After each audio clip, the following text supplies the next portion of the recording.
The silence in our house in Oak Ridge, Connecticut, wasn't the peaceful kind.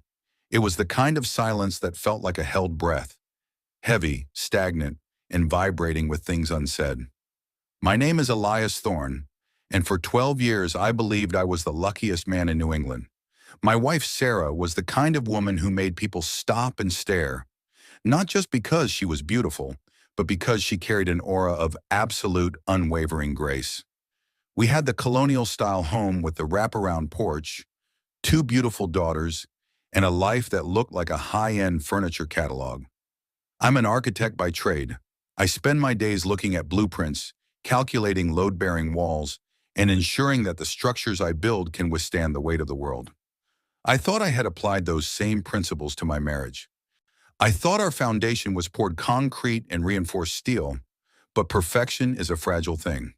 It only takes one hairline fracture to bring the whole structure down. For me, that fracture appeared on a rainy Tuesday night in late October. The wind was howling off the sound, rattling the shutters of our perfect home. Sarah had left her phone on the kitchen island to go help our youngest Mia with a nightmare about the lady in the shadows. A notification lit up the screen, a simple, unsent draft that flickered and disappeared. It was enough to make my heart skip a beat. It wasn't the message itself.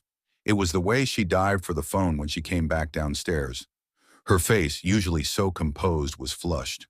Her eyes met mine for a split second, and in that moment, the woman I thought I knew, the woman I had loved for over a decade, simply vanished. In her place stood a stranger with a secret. Before we go deeper into this story, take a second and hit that subscribe button, give this video a like, and let us know where you're watching from. Here at Family Secrets and Revenge, we know that the truth usually hides in the places we're most afraid to look. I couldn't sleep that night. Every time I closed my eyes, I saw that flicker of panic in Sarah's expression. It was the look of a prey animal sensing a predator, except in this house, I was supposed to be the protector. I waited until her breathing became heavy and rhythmic, the deep sleep of someone who thinks they've gotten away with it. I lay there in the dark, staring at the shadows cast by the oak tree outside our window. They looked like grasping fingers against the glass. As an architect, you learn that buildings don't just fall down, they fail slowly. A leak in the roof leads to rot in the rafters. A shift in the soil leads to a crack in the slab.